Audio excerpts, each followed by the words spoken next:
So it's finally happened. The United States men's national team has qualified for the 2025 FIFA World Cup, and with them being in the same group as Germany, it means that we will be getting a rematch of the infamous 2002 World Cup game where the US knocked out Germany in the group stage.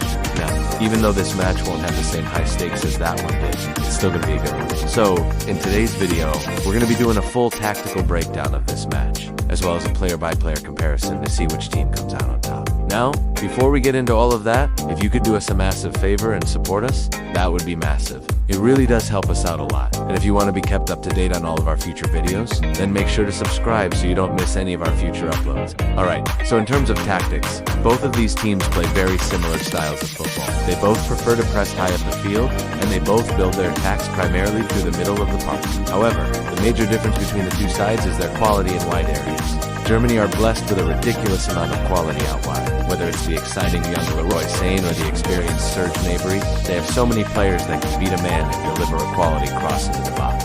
On the other hand, the US aren't quite as good out wide. They do have some very talented wingers, like Christian Pulisic and Timothy Weah, but they're not quite on the level of the German wingers. Because of this, the US will likely look to get into the final third by playing through the middle of the park, whereas Germany will look to get into the final third by beating their man out wide. In terms of the central midfielders, both teams have a similar style of playing here as well. They both like to play with two holding midfielders who screen the defense, and two box-to-box midfielders who provide energy and drive forward from deep. However, again, the Germans have the edge here because they have more quality in this position. Players like Leon Goretzka and Joshua Kimmich are world-class talents who have won everything there is to win at Bayern Munich. As for the defenders, well, the story is much the same. The Germans are just better here. They have a back four that's made up of some of the best defenders in the world. Players like Antonio Rudiger and Nico Schlotterbeck are absolute beasts at the back. They're strong, they're fast, and they're great in the air. On the American side, they do have some solid defenders, but they're not quite on the level of the German defenders.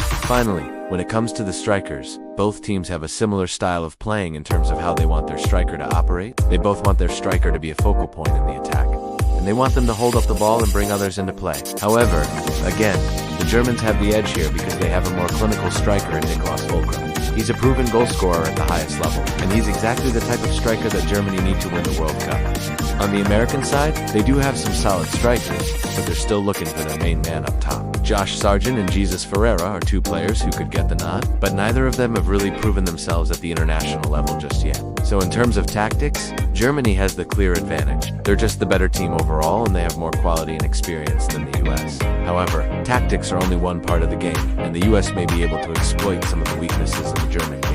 One of the biggest weaknesses in the German game is their mentality. They're a very emotional team, and they tend to get frustrated if the US can get under the skin of the Germans and get them to make some rash decisions, then they might be able to cause an upset. Another weakness in the German game is their set pieces. They're not very good at defending set pieces.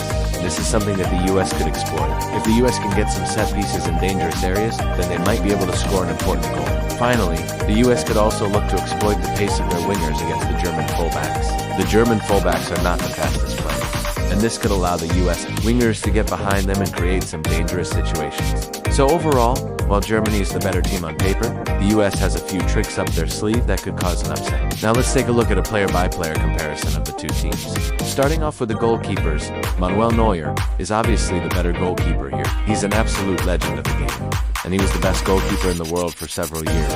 On the American side, they have a few solid goalkeepers, and none of them are really at Neuer's level. I'd probably go with Matt Turner here, as he's the most experienced of the bunch. Moving on to the defenders. Germany has the clear advantage here. As I mentioned earlier, they have a back four that's made up of some of the best defenders in the world. On the American side, they do have some solid defenders, but they're not quite on the level of the German defenders. I would probably go with the following back four. For the US, Des Zimmerman, Long Robinson. Now moving on to the midfielders. Germany has the clear advantage here as well. Like I said before, they have more quality and experience in this position. I'd probably go with the following midfielders for Germany. Neuer, Kimmich, Goretzka. On the American side, they do have some solid midfielders, but they're still a bit inexperienced at the international level. I'd probably go with the following midfielders: Adams, Musa, Weah. Finally, we have the strikers, and once again, Germany has the clear advantage.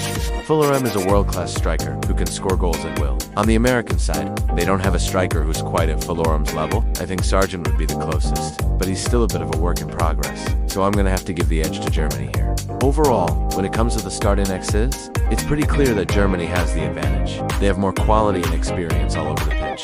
However, as I mentioned earlier, tactics and mentality can sometimes overcome a lack of individual quality. If the US can get their tactics right, and they can get into the heads of the Germans, then they might be able to pull off an upset. Another thing that can help the US in this game is the support of the fans. The US is known for its passionate fans, and they should have a large contingent at this game. The 12th man could definitely make a difference in this one. All in all, I think this is going to be a close game. I wouldn't be surprised if the US pulled off an upset, but I think Germany has too much quality overall. I'm going to have to give the advantage to Germany here. Anyways, that's all for this video. Do you agree with our assessment? Let us know your thoughts. Anyways, that's all for this video. Thanks for watching, and we'll see you next time.